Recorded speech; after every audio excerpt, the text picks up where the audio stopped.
So good morning, everybody.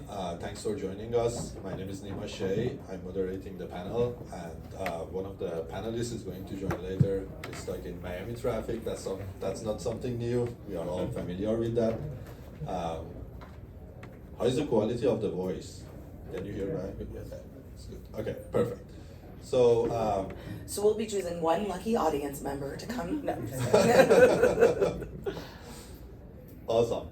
So that was a good one. So I'm going to read your tweet. Socratic method of panel selection, yeah. Awesome. So as you know, the title of the panel is about AI and cybersecurity, and congratulations on being on this room because you chose the right topic. This is, as you know, one of the hottest areas in tech, both AI, we are at the beginning of the AI revolution, and cybersecurity, which is one of the most scalable businesses and areas in the technology, and it's going to be one of the hottest and most expensive things for any tech company or any regular company. The amount of cyber crimes is on the rise rapidly, and it's going to be estimated at more than $10 trillion by next year.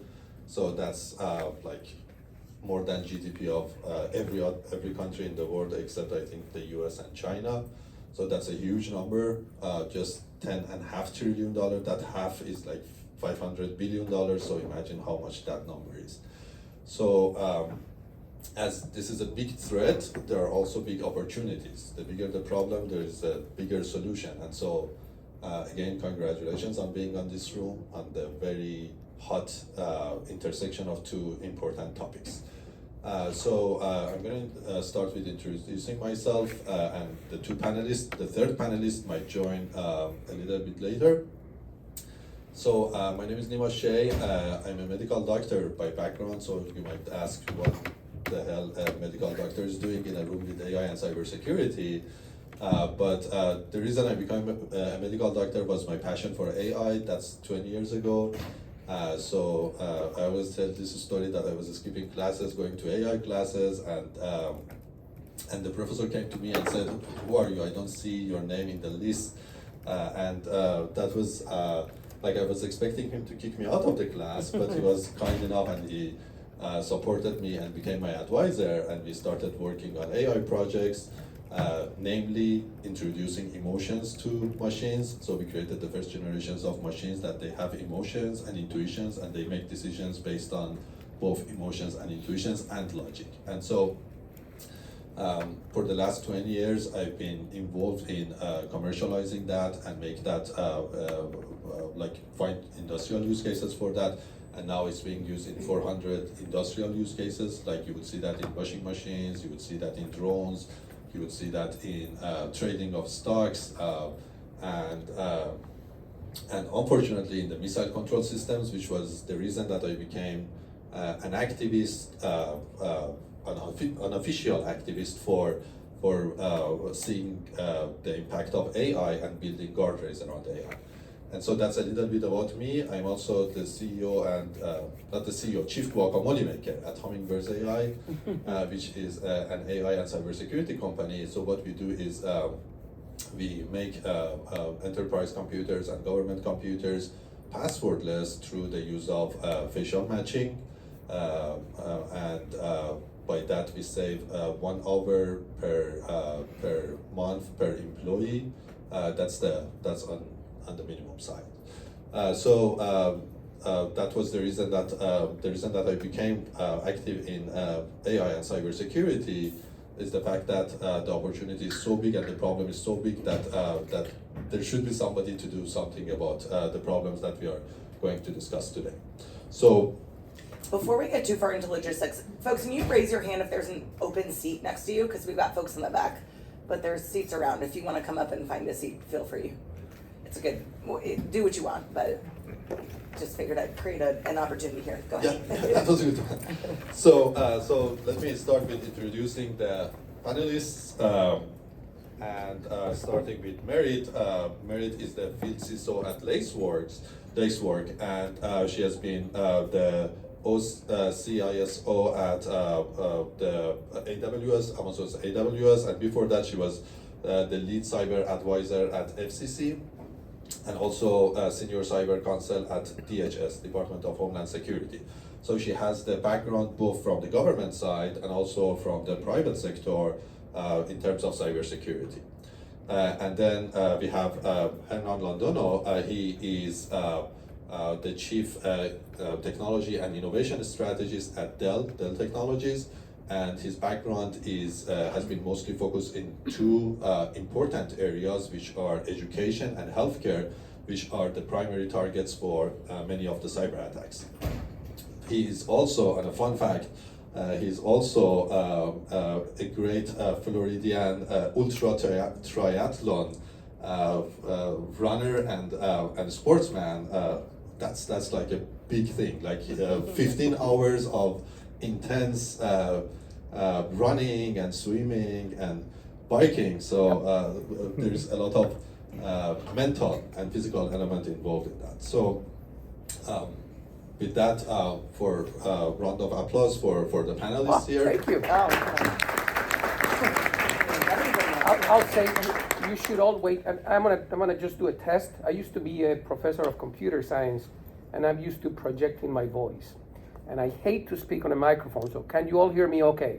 Yeah. Fantastic. So I'm not gonna use the microphone, and you should all wait until the end of the presentation to give us that applause, providing we are going to do a good job. So, but thank you for being here. Absolutely. So with that, I'm gonna start the first question that comes to mind. So we know that AI has an impact in every industry. How do you see the impact of AI and AI revolution in the evolution of cybersecurity? Starting from who wants to go first? Whoever. I'll try to use the mic. I know, just as an aside for folks who use assistive devices, it's better to use mics. So even if you think you're being... Anybody needs further projection of voice here? No? Sometimes people don't like to raise their hands for that. Anyway, hi folks, Merritt Baer. We are on Tequesta, Miccosukee, and Creekland, among others, and I'm local here in Miami. As mentioned, I'm now at a company called Lacework. It's a cloud security unicorn, a startup, but a fairly significant one that has customers who are in various industry segments and enterprises. And as you all know, part of moving to cloud then requires that folks basically think about security in new ways. And so you're dealing with increasing reliance on automation, the ability to describe environments, the ability to do infrastructure as code, to build modularly. And I think that for me, there are, these sort of like writ large AI issues, like the fact that if you put it into a model, like I want to solve global warming, the model will tell you to kill all humans. So like we should be careful about what we're asking for, very specific. But also, and I've come from US government, I worked in all three branches doing security work. And so I think there are policy and kind of writ large issues around AI that we can and should have good conversations about. But at the practical layers, what I'm seeing are CISOs asking a lot of questions around how much they should allow engineers to use language models to write code, to clean their code up, or review it, to be able to do some of what had been more, even with that, first of all, let's remember that like AI didn't come on the scene last year just because it got trendy. This is the evolution of a lot of, large data sets giving us better and better insights over time. And we still should question which inputs they're getting and which inputs we're asking as we put in our own questions. So I think in large part, this is an evolution, it may be an inflection point, but it's not like a brand new thing on the landscape. But I am seeing folks using a lot of what might have been copied and pasted from a Git repository. Now they're asking ChatGPT for it, right? And so there's really practical questions that CISOs have to confront around, like, if I block ChatGPT, are they just gonna go and do it on their home device? And is that even any more secure? Like integrating behaviors with the ways that we can and should leverage AI to do stuff that might otherwise be, and I'll use AI in quotes kind of there, but like use these models to do tasks that might otherwise be more manual. So I'm excited about the promise here, in part because the only way to do real scale in security is to automate away as much as you can.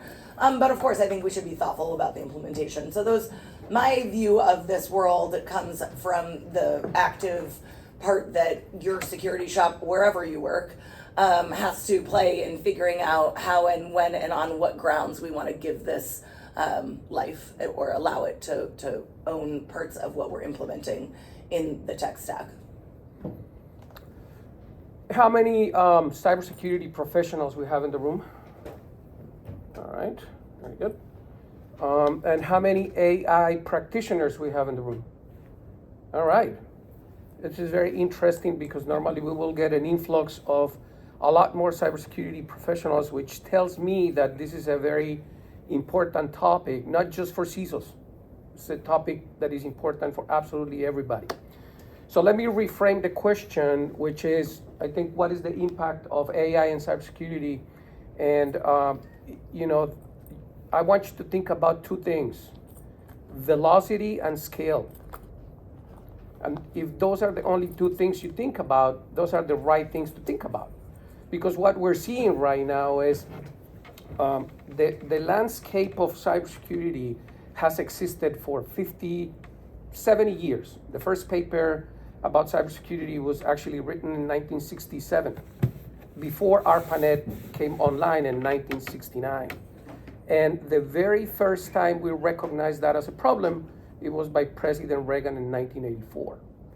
And over time, we've been making a little bit of improvement in terms of recognizing cybersecurity as one of the most important things we need to pay attention to.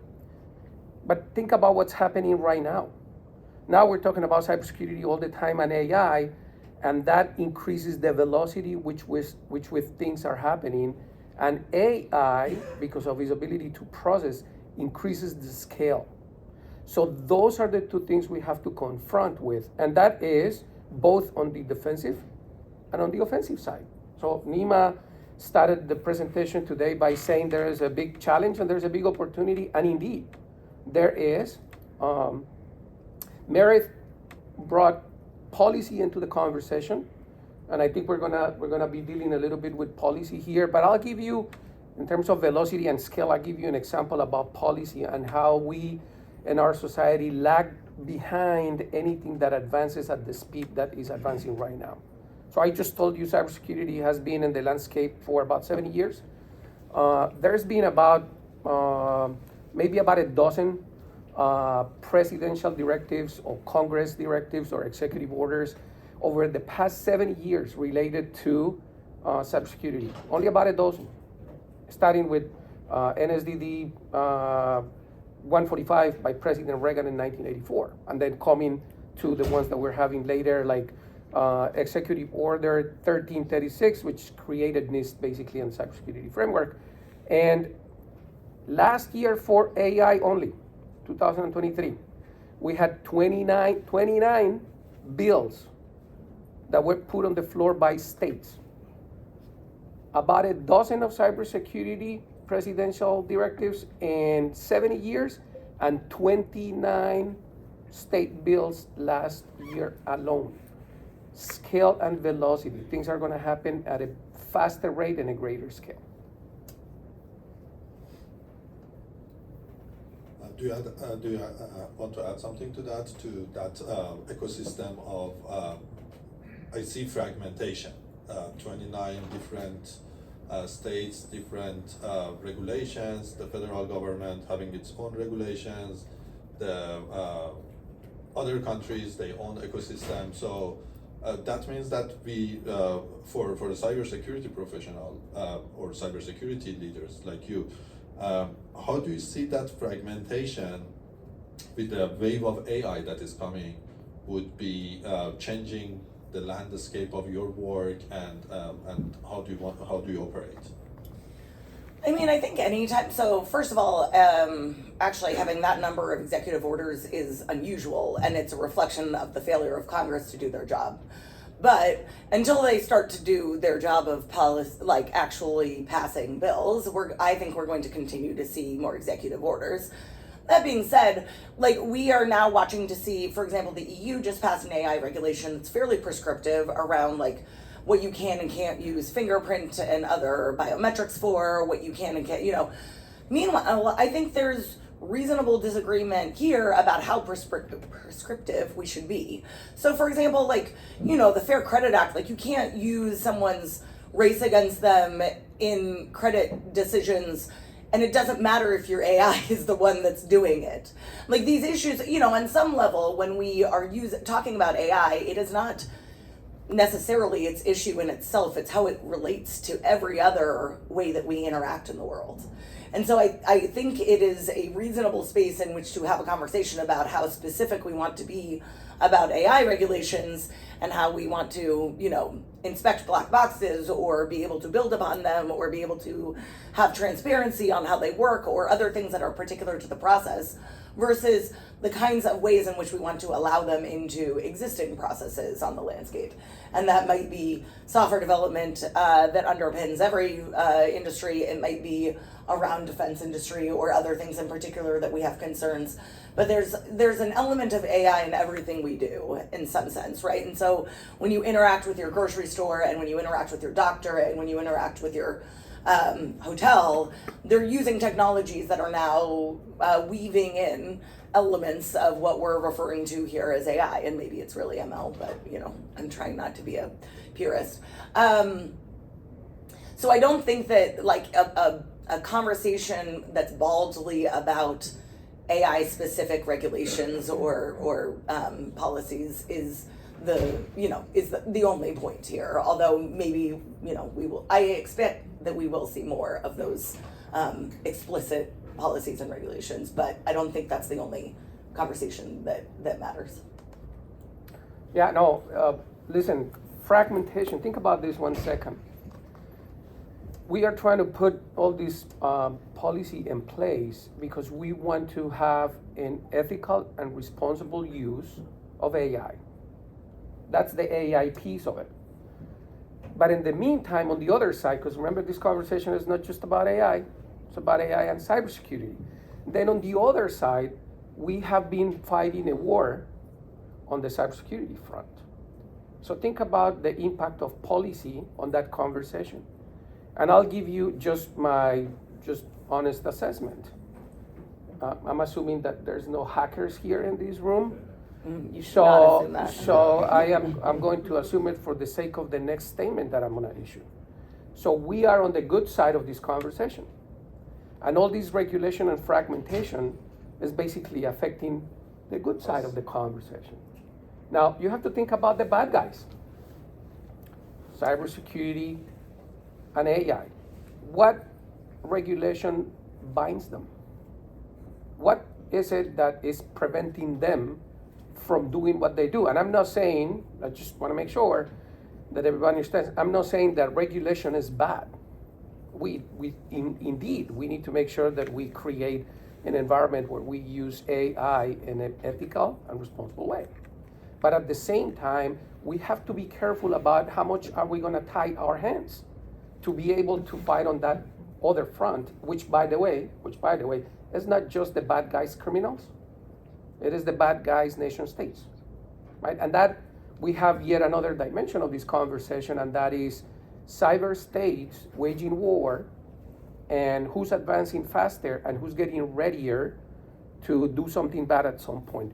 And it's not an easy answer, but because not many of you lifted your hand as cybersecurity professionals, I want to make sure that we level the playing field and we don't assume that you're CISOs. So there are some things you start thinking about these elements and how they correlate.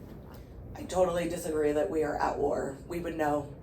Congress would have passed that. We're not at war. This is a reckoning. It's a growing up. It's part of how we're going to do business in this era. But it's not there are acts of aggression and there are acts of criminals that are looking for money, and there are acts that are and bad days that happen on our side. But I disagree with the idea. Essentially, my answer is, if we're at war, then when did it start and how do we win it? I'll give you an example. So if you look at the presidential directives and you see how the government uses vocabulary to describe their efforts towards cybersecurity, there was a prohibition by the government to use the word cyber warrior forever. we couldn't call the people in the military branches that are doing cybersecurity offensive work, we couldn't call them cyber warriors, because every president said the implication that that word has is that we are at war, except in 2018, the president said that is okay. We are calling these guys cyber warriors because that is what we are doing. And it's like the Cold War. Tell me when did it start? We didn't know. The Cold War started one day. And before we know it, we were in the middle of it for 50 years. And so that is exactly what cybersecurity has been for the past probably 50 years. There's a question in the audience. No, to add to your point about the war, if, managing depends what type of systems you manage. You'd see a scale up in threat analysis. Back in the day, you might have done threat analysis a couple hours a week or whatever, depending on your MDR or whatever kind of offensive system you have. Right now, it's in a full-time employees kind of work, or it's an MSP kind of work, because the amount of inputs that are coming into these systems are 200-300% more than they were 2 or 3 years ago. Totally agree, and that is private sector operators. Right. When we use the word war, it implies a set of requirements. You are wearing a garb that is identifiable. You obey by rules of prisoners of war. Okay. You're allowed 2 smoke breaks a day. I mean, the Geneva Conventions came up with very specific ones.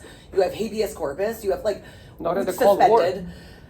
Well, I would debate whether that was a war, but the reality is that's a different story. The reality is that when folks use words with dangerous connotations, I think we veer into dangerous territory, and I think we should, there have been some really interesting inflection points. So, for example, when we responded to the Sony hack with nation-state level force. That was an interesting, but these are very precise. It is not the same as just guarding your network every day, even if that gets complicated and has nation-state level actors coming for you.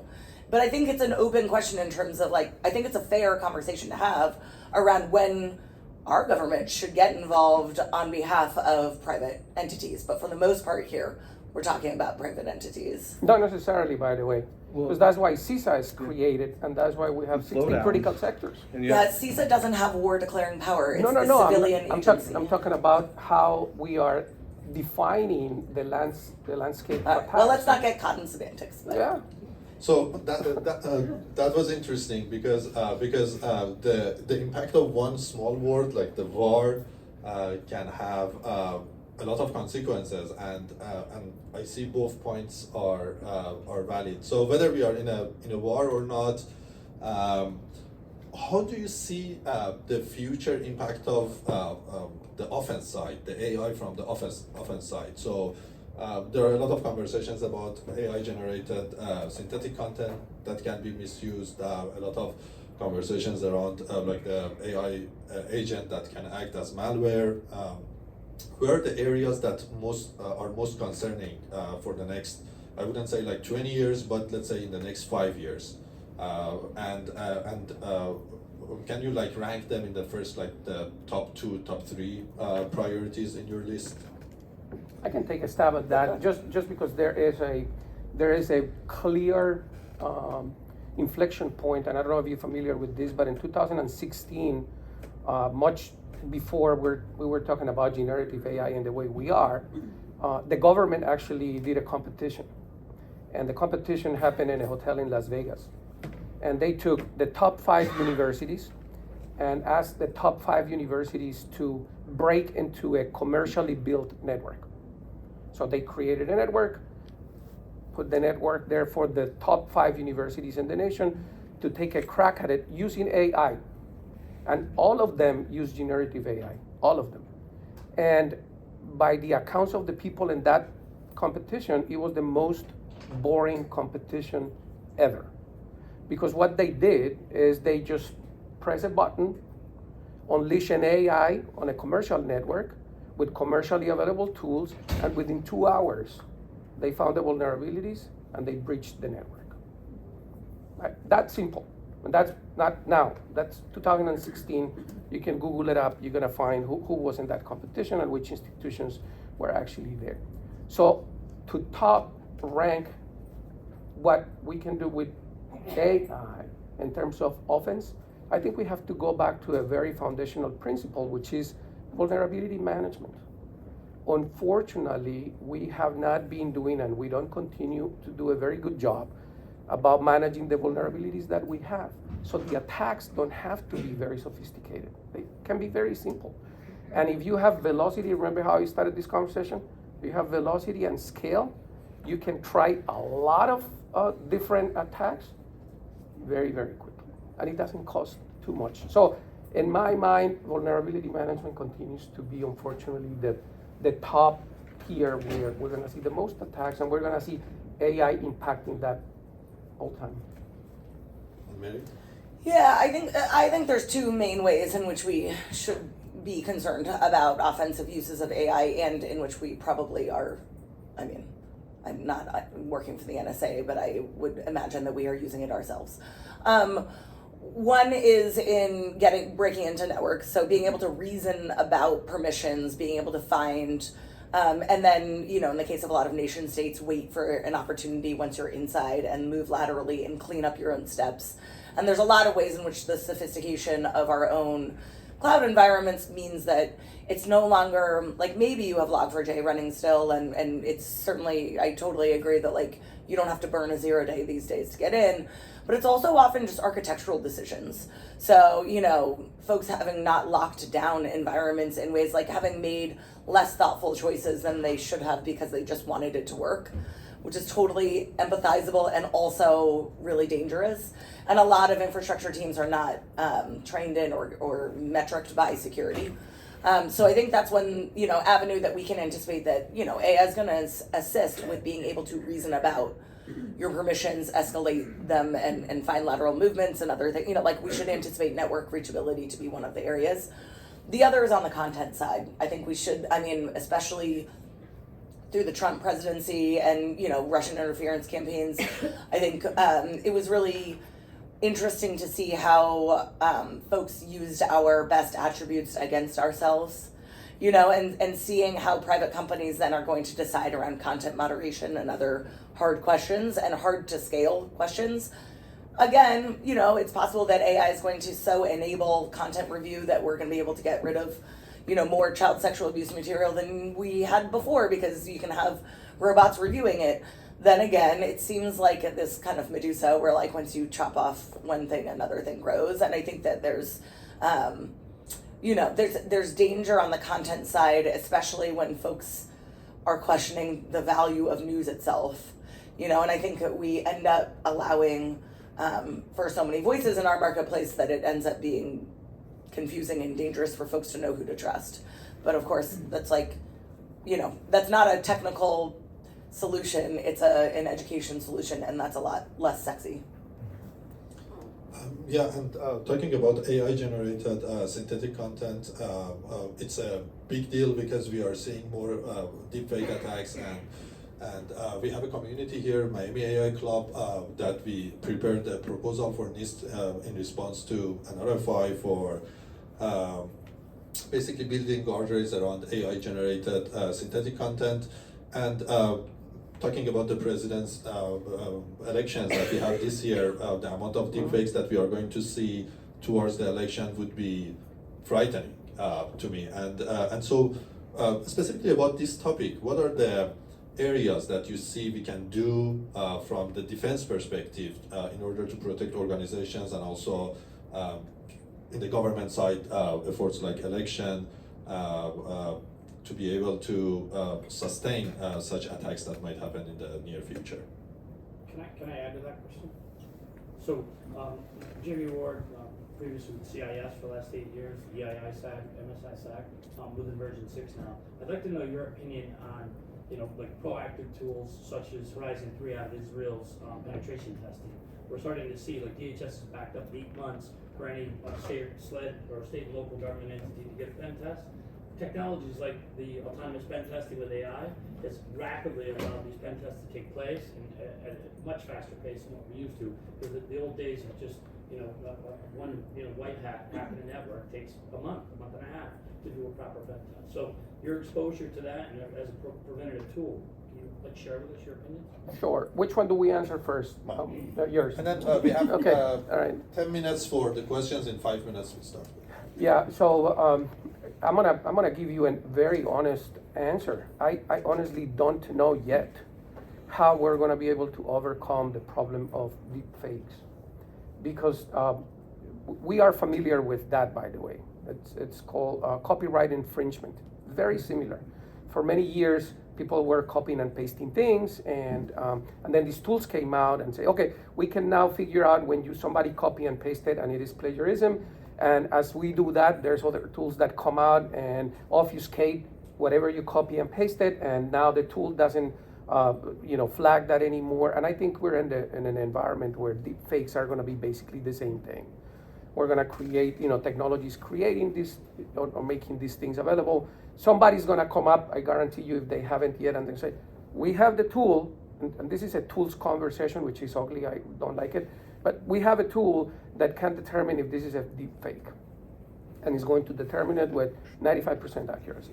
And the day after, somebody's going to tweak something, and now we have. So what can we do?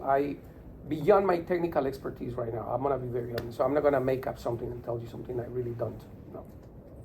There's a question or a comment. Yeah, so specifically around the detection of deep fake, how do the systems distinguish between a deep fake and a picture that has been enhanced by AI, right? The reality is nobody's picture that they take on cell phones these days is the actual picture, right? The system itself has enhanced it in some way.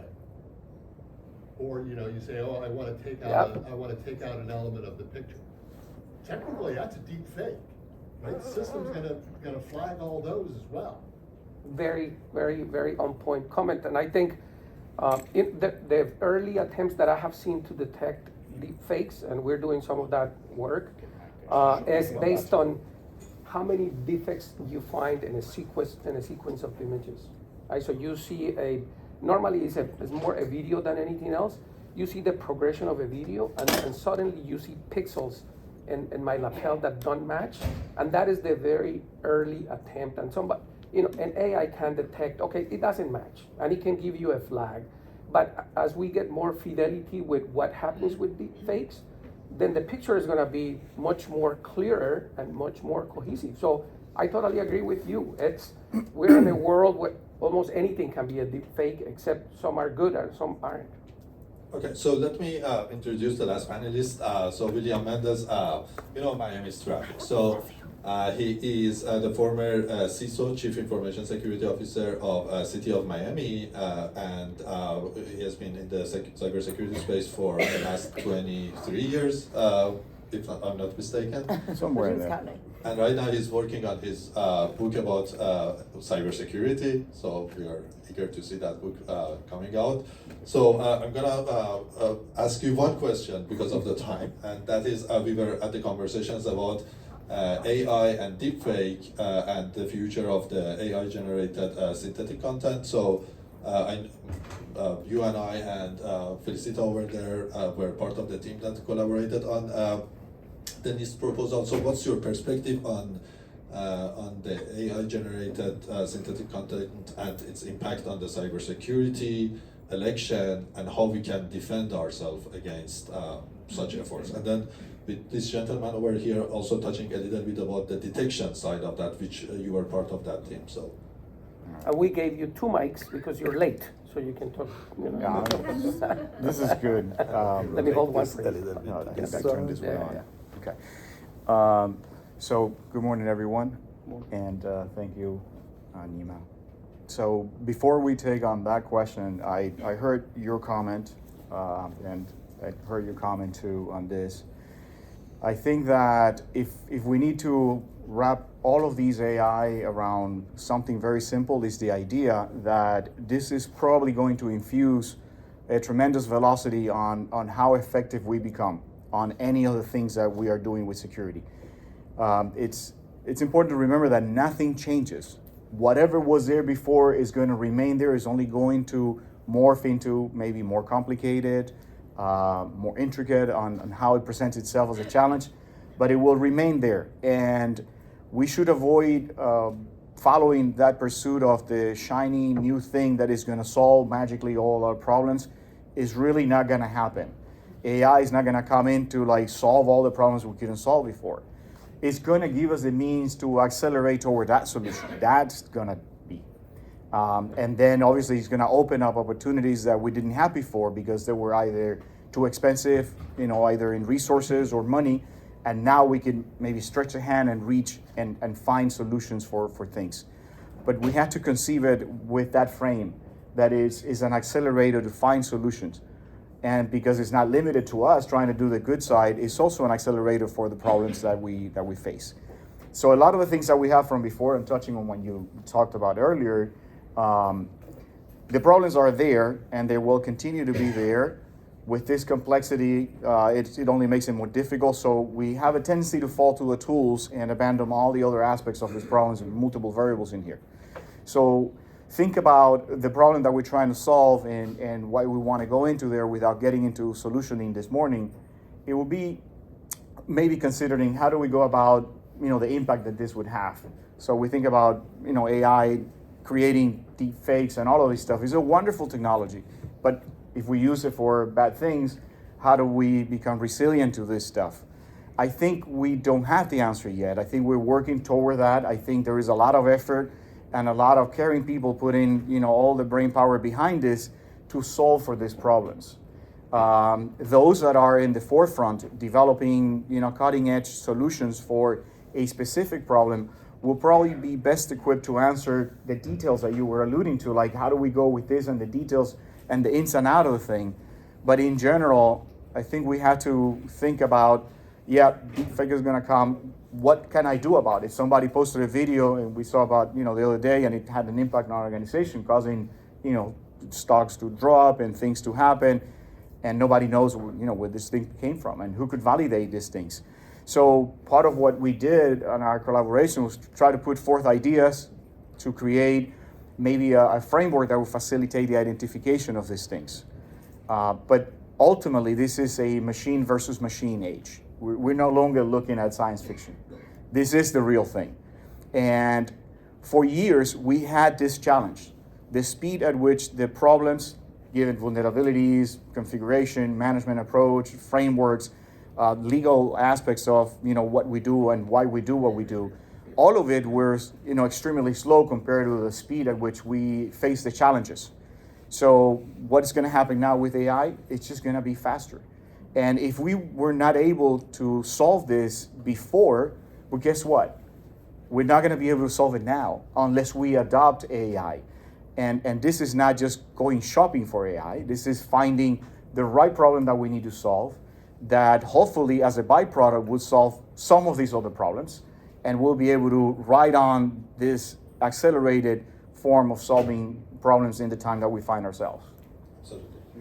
Yeah, I just wanted to add, so I actually don't think of it as, sure, machines will grow in capabilities, written, by the way, by humans, but ultimately, I think that what we're really talking about here is the hard work of getting folks to distinguish truth from non-truth.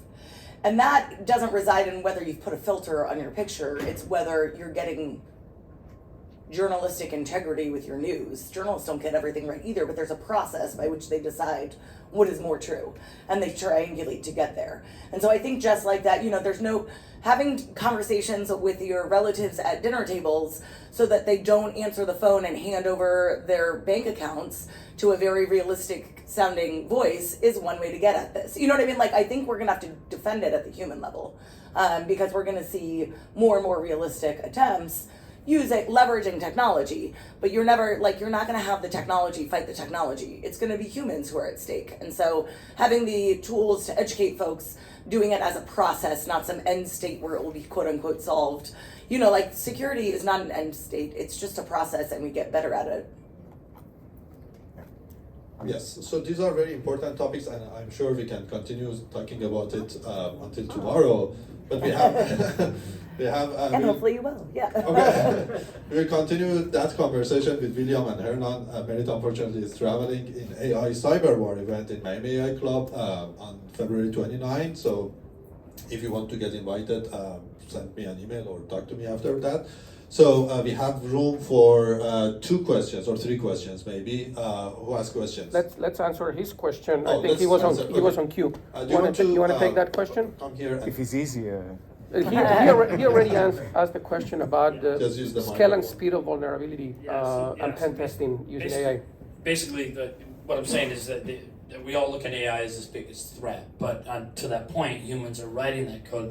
The AI is there.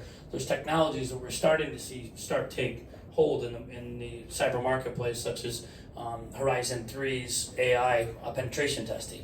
You could do a pen test in a fraction of the time. You just hit go, it runs. I mean, you still have the remediation steps to be done by humans afterwards, but have you all seen or had exposure to not just penetration testing, vulnerability assessments? You're seeing a little bit with CrowdStrike, you're seeing a little bit with Sentinel-1, and just kind of your take on that, and are we accelerating it quick enough? We do some of this at Lacework. And what we're increasingly trying to do is put together heuristics. And so it's behavioral. It's not yes, no. This looks like unusual behavior, and it has to be heuristics because these days you've got ephemeral environments, you've got, like you can't just rely on a bad IP address because they're gonna kill that and spin up a new one. But, they pop your web server, you kill it and spin up a new one, you haven't solved your problem. So, there are ways in which I think taking advantage of ephemerality and other good behaviors in cloud environments means that it is also going to be a game of behavioral analysis around likelihood, severity, access to what's at stake. You're going to put it together and then have to try to prioritize what the CISO cares about, or what their analysts are able to reasonably firefight against. And some of that will have been preempted by decisions you made around guardrails and permissions, and some of that will be, in like good old blocking and tackling like MFA. But there's ways in which I think security companies are increasingly agreeing that it's not going to be an old-fashioned pen test where they're like, on December 9th we got in and that hole is still there. Like, the environment's totally different in 25 minutes for a lot of sophisticated orgs. But once you're in, where are they going and how would we know? Like, when do we alarm, and have we tuned our thresholding to the right volume? And that's going to look different for different resources and different industries. And I think that's the hard work of building a mature security shop, is getting those muscle groups in place.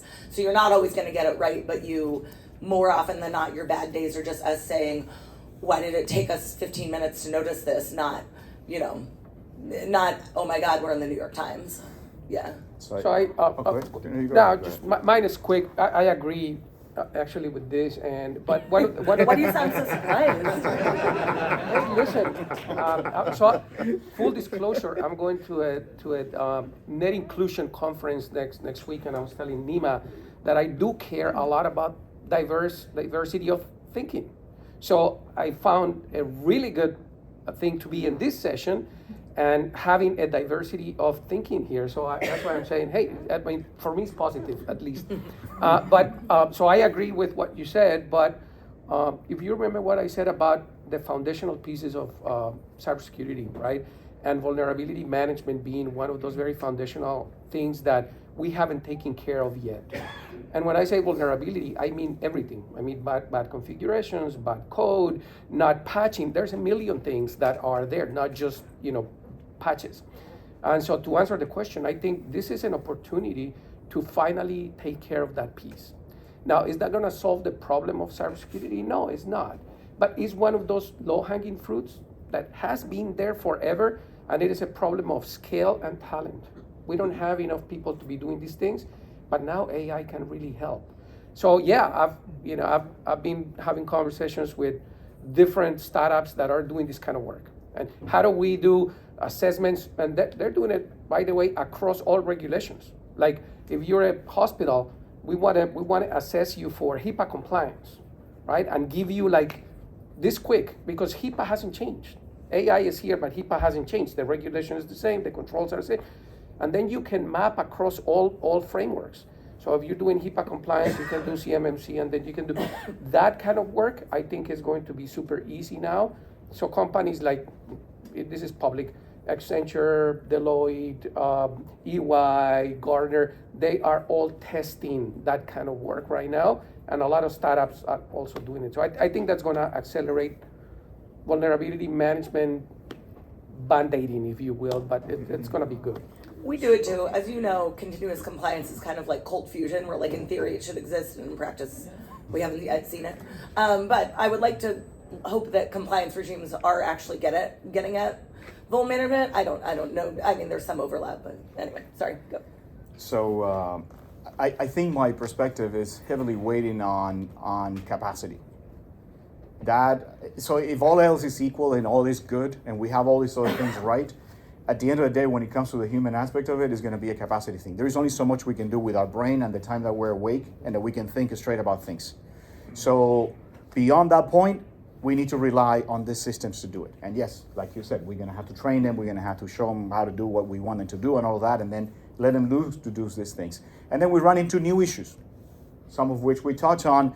Well, now that I created this trusted entity, what if it gets compromised and it's no longer good, right? So we have future challenges that we're going to be dealing with at some point, but for now it's about, in my perspective, solving that capacity issue.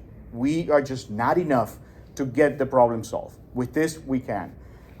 So whether it is penetration testing or vulnerability management or any of the areas, if we think about how we used to communicate, decades ago, and we would write it, put it on, stamp it, send it. It would take some weeks to get to the other place. The other person read it and it's fresh news. Oh, wow, let me write back and send it, same and so forth. Now it's just instant. Well, take that and think about what AI is going to do for those same problems, right? This is what we're experiencing, that acceleration on the way that we interact within the world that we're in, professionally, the domains that we are experts in. So that's what's really happening here. So we apply this technology to whatever field, we train it to the ideal point that is, this is good enough to do what we need to do. How much human hours do we get back to turn it into something else? A different challenge, a different problem, what we want to do with that time. Whether we take it from compliance or we take it from execution, whichever aspect of it, we need it almost everywhere. I haven't come across an area of what we do that we could say, yeah, we don't need AI there. We're good as we are. By the way, just one quick comment. I took compliance for a specific reason, and I didn't tell you why. Do any one of you know what I use compliance in this conversation? Because it's the only one that is enforced. There's nothing else enforced. You have anybody saying, I want to do the NIST cybersecurity framework, and if you don't do it, nothing happens. But if you are aligned to one of the regulatory compliance frameworks and you don't do it, you get your regulator down your shop and they make you do it or they make you pay. That's why I use compliance, but it's not the only way to do things. And that's why a lot of hospitals are closing down these days because of data breaches that they have to pay millions for HIPAA compliance. Absolutely. Okay, who is next question? You wanted to ask a question? Who was? Maybe I can say something. Sure. You had a nice debate about war, using the word war, but I want to bring in a point about AI race. I mean, there are compliance things for good guys. People get punished. People have to apply certain rules and regulations. Bad guys don't have to, follow anything. So there will be a race, and somebody has to fight this race, and somebody has to win this race. For good guys to win, we have to do something more, better. Maybe there has to be a little bit more flexibility. The approach needs to be a little bit different. Perhaps. I do not know the answer. What do you think about it? So before that, also it's important to know that cybersecurity risk is asymmetrical. Like you have to be always like one attack is enough to penetrate the infrastructure, and it's asymmetrical risk. So what do you think? Have to be moralistically driven to be on the good side. So the bad guys don't have any kind of. What a philosophical debate that is, man. That's, what are you doing? Why are you giving us this question at the very end? No, it's a great question. Honestly, it is. And I was touching a little bit about that, when I said, the good guys are always bound by regulation and the bad guys are not. And that's the truth. And that it will continue to be like that because intrinsically we are good people, and we want to drive things in ethically responsible ways. And so we will continue to have that. Nima brought up risk, and I think it's a great conversation. We can have another hour on risk, but there are frameworks that exist, like the FAIR, FAIR framework, right? And it's based on facts and based on risk. And that's one of the frameworks that allows you to do risk modeling, which other frameworks don't. And it may help you advance a little faster towards risk mitigation, but we will not asymmetrically. We will never be at the same speed of bad guys. That's just the way. This is just the way it is. You choose which way you are in. I feel good about being on this side, even if it's a little slower. Honestly, that's my take on that. Yeah. Just to add to that, when I think about that problem, because it is real and it's been, it's not new. It's not because AI. It's been like that. I think about any sport that you have two teams on a court, and then one follows the rules and plays ethically, the other one doesn't. So you get elbows and tripping and punches and stuff, and nothing happened to them. And that's kind of like the court that we play in this game that we are of cybersecurity. These people don't have to follow anything. They just follow the money. They follow the opportunity. They follow, where to exploit the weakest link. Meanwhile, we have to take into consideration a lot of stuff. Teaching people, training people, following, anything that we got to do for compliance, creating programs inside, orchestrating things, let alone all of the things. Anyone that steps into a role, into an organization, and has to orchestrate all the activities that need to happen just to be on a mature environment, whatever degree of that may be, the amount of work is just, it's never going to end, right? And that's why it's a process. Like, we just got to continue on that road and go, and finding ways to accelerate how we achieve the milestones that will give us maturity. I think that's probably our best bet to fight against this thing. Remember that in the prisoner's dilemma, though, it's always the best move to defect if it's a one-time interaction. Otherwise, it's better to cooperate, right? So I also think we have systems that reward quote-unquote good behavior, or at least that have rules for how to engage, because in the long run, we think those are better systems. So, you don't see a ton of Silicon Valley-ish startups coming out of a lot of the countries that are engaging in, kneecap attacks on businesses. You don't see, I would rather have us continue to lead in a lot of ways that maybe they're morally better, but they certainly are better in the long run for productive system building. What do you think the implications would be if this doesn't actually have a technical solution to it? If we have to go back to verifying human interaction in order to have things move securely, because we're exploiting people's inherent trust in the social network that they build. And we've had robocalls impersonating the president, convincing people not to vote. And there was a large company that recently lost $25 million to a Zoom video call that was faked. So I think the ability to fool humans is getting better and better to the point where they can reliably be fooled. So I don't think there's a way that we could address that technologically. So what would be the implications if there is not a technological solution? I think there would be technology solutions for that, but assuming if it's not any technology solution for that, because those cases are valid, but you see that there is a rapid movement from OpenAI to watermark all the digital content that is producing. Also, Facebook and Meta announced that they will watermark all the content that is AI generated. So I'll use, for the sake of argument, I will say, let's use your scenario. It's a good one, by the way. Although I agree with what Nima is saying, but for the sake of argument, let's use your scenario. What I think is going to happen is we're always going to evaluate things on the risk-reward kind of equation. And I don't know if you're familiar with the Ford Explorer case in the 80s. The Ford Explorer, Ford was designing an SUV that had a defect, and they knew it was in the gas tank. And they knew that if the car was hit in a very specific way, that gas tank would explode.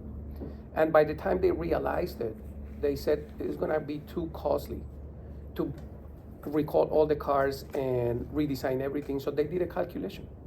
So how many people do you think is gonna die? And they said, this many people. Okay, how much do you think we need to pay in lawsuits? Oh, this much. Well, we already made this money, we're gonna continue to make this money, so you know what? Let's just set the money aside for paying. That is a risk reward and is used a lot in everything we do. We have achieved a level of speed and efficiency with AI that I don't think can be recalled. I think people are going to be making decisions about what if people get impersonated and we lose 25 million, but we gain 500 million in efficiency. And I think that conversation is going to happen. And I'm not saying it's the right conversation, but I am saying I think that's what's going to continue to happen. I guess in a little lesser doomsday scenario, I want to think about how to solve it from a different angle. So, and this, imagine right now we have awareness training, and this is to get the humans to be able to respond correctly to what's happening and what's presented to them. But we're seeing that with AI, things could look very real. So whatever preparation I had goes out the window because this is as real as I can tell. So when we take that down, imagine where do we need to go in training the humans to recognize these things that are beyond the human capabilities. My eye cannot tell if that was made with a camera, with a fake application, or so I'm not going to be equipped to be able to do that assessment, right? And then the amount of information that I need to know to be able to do the assessment, and then take that to every human, in this room, outside of this room, everywhere. I don't think we can do that, right? And this is maybe not optimistic, but it's impossible to train everybody with a reasonable time so that everybody can become experts on doing this. However, if we can strive to implement technologies, such as the smart devices, that present information to us, that are capable of applying the technology to identify this information that you are viewing doesn't look right, based on knowledge, engines, whatever behind the scenes, I'm making you aware of the things that you naturally cannot identify and just let you make the decision. And yes, we're gonna have to do education, but we cannot solely rely on training the human. Perfect. I mean, that frontline analyst should have never had access to that much stuff, is the short answer. That's the technical answer, which is you have controls and you have layers of controls around what you care about the most, and you cut your losses at the stuff you don't care about as much. Okay, so we are running out of time. We are already 10 minutes, and we have to leave the room for the next session. So lock the door. Thank you all. How good we are. Thank you. All right. So what happened, brother? I got my dog, and so this whole morning was